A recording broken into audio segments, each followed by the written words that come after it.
It's a beautiful good morning to you from Australia. Today, whatever today is.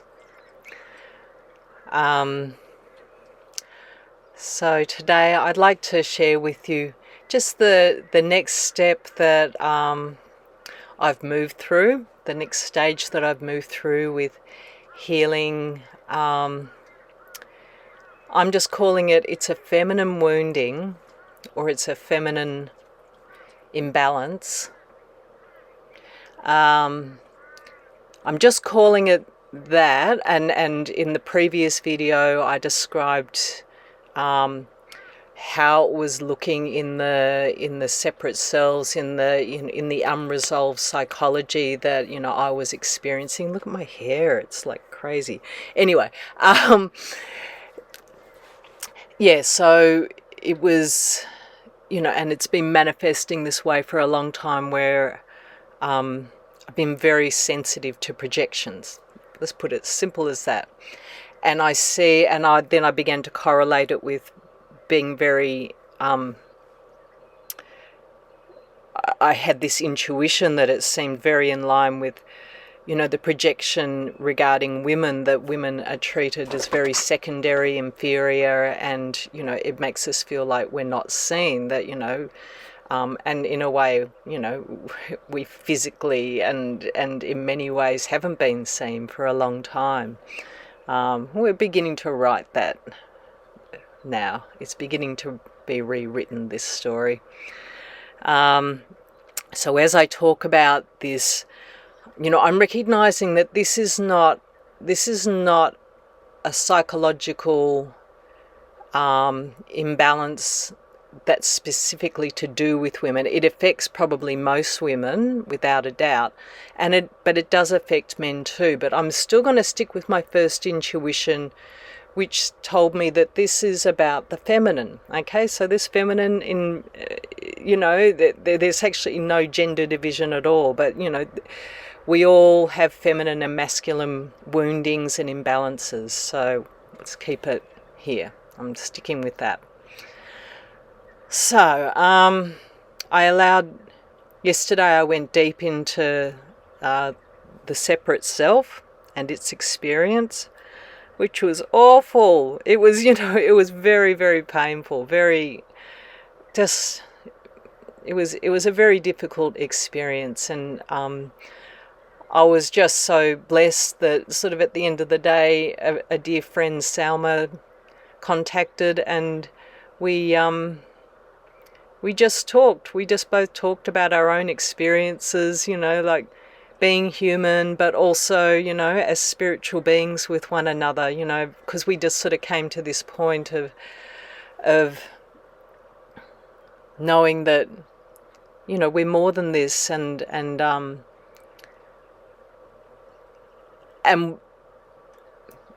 that these separate selves, it's not real, and the projections that are coming at us that affect us, they're not real either. Like the only thing that's real is the spiritual. And it's not saying it doesn't happen, but we have to align with the higher reality, because that which isn't real isn't going to affect that which is real, which means this separate self, it's not real. Like, I can drop it at any moment. That's the beautiful thing. I'm allowing the process to unfold gradually, but because it's not real, it can die. Just like this body here, it's not real either. It's going to die and pass away too. It'll be gone. So, So I woke very early this morning, and I've been constantly aligning with Surya. And I just awoke with this sense that, I was a boat. My soul vehicle is a boat. And, like the image of Kuan Yin and the Prajna boat crossing the Sea of Samsara. It gets us from one side to the other safely. And the Sea of Samsara is the collective consciousness, all the waves and the turbulence that goes on there. And the vision I was given with my boat was that there was a hole. And so it's not that there was energy leaking out, there was water coming in to my boat, which is all of those projections. So at this point, I've just been given the simple task of just energetically working on that, like sealing up that hole. So I know exactly what to do, which is to invoke light, work with the masters, invoke light, envision sealing up that hole, and in the physical world, you know, in the outer world and in all of the relationships, I'm just beginning to see that the importance of like how that can translate into relationships. It's just having clear boundaries. It's not about shutting people out, because, you know, I'm a very open person, and I think my openness has been almost, you know, too open, that I'm allowing too much coming back in. So I can continue to be open, but I just need to bring about these clear boundaries. And if you think about the feminine, and with, again, as women would sort of understand, like, you know, it's something that we're not really taught that, you know, I think with women, you know, and men, there's this role division of the male is the protector, you know, and the female is the nurturer, but it's sort of alluding to that there's no protection for the female, like she has to be reliant upon the male. So in essence, you know, that's sort of, if you break it down further and further, you know, it's about like not really having that ability to know how to set boundaries. You know, we can quite comfortably be with people. We don't have to reject people or anything, but it's about setting these boundaries. And you know, you don't have to walk up to someone and say, hey, you know, I'm setting a boundary with you, you know, you can't do this, you can't do that. Like, it's just very, you use that Christ discernment, you know, to address each situation, each person, each experience very, very individually. And, but just recognizing of, like, you know, just, I'm going to let that power, that energy just flow through me, you know, and let my, you know, let my chakras be this, you know, wonderful flow of energy flowing out always, and let it flow through and let it go to wherever it needs to go. But yeah, being very discerning about what's coming back. And let's face it, on this earth, you know, most of the energy is low vibration. You know, it's very rare to meet other people who are, you know, truly high vibration. There's a lot of deceptive high vibration energies too. So, you know, and I'll just be straight up and say that, you know, you've got like spiritual communities out there, even the spiritual community of which I'm a part. There's every consciousness is represented in these communities, you know, no matter how high they are, no matter how advanced the teachings are, you're going to have every single level of consciousness.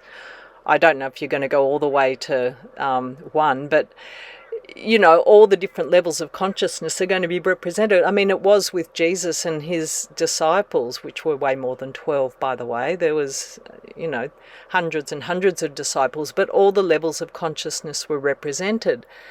So I think I was under the illusion that, you know, because we're all a part of a community studying the same teachings, that everyone is applying themselves in the same way. I knew that there were different levels of consciousness, but I'd assumed that everyone was actually looking at themselves and could see, you know, when they're having reactions or when they're projecting or whatever. Like, I know, I see it in myself. I see it when I'm imbalanced and I don't like it, but, you know, I'm aware that it's happening. So, you know, I watch and I work on it, and I think I've just was assuming that everybody else does the same. But now I'm just beginning to realize, like, no, there's just all different levels of vibration. And also, you know, you step outside of the spiritual community into any other community, and I'm going to meet people who are of, you know, incredibly high vibration, who don't purport and don't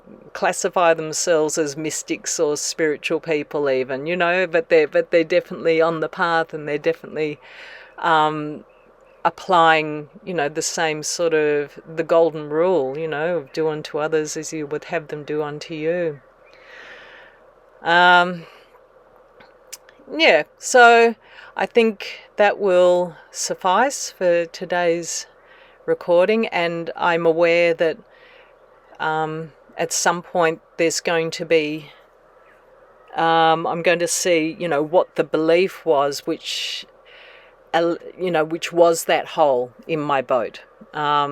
So that's obviously going to be another recording at some point whenever that comes, because that's the other thing I just wanted to say, that the beauty of when you surrender to the healing process.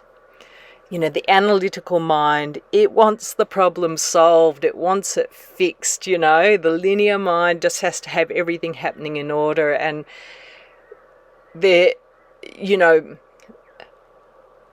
but the reality is like, if you want to be able to resolve it with the help of the masters, which means be successful in resolving it, every single step of the healing process, it's very creative and interactive. So, you know, and it's not linear, you know, like I still don't have answers, but I know it's working because I'm feeling so much better and I'm just being given the guidance. And so, you know, step one was just seeing this a problem, surrendering and asking for help with the masters and trusting my intuition. So I was guided to work with Surya. And then just surrendering to the process, which, you know, involved also just allowing myself to, you know, experience the, you know, the pain and the extremes of this self, the madness of it, which is it's not a nice experience. It's not nice when you really begin to go into it, when you're used to a much higher vibration.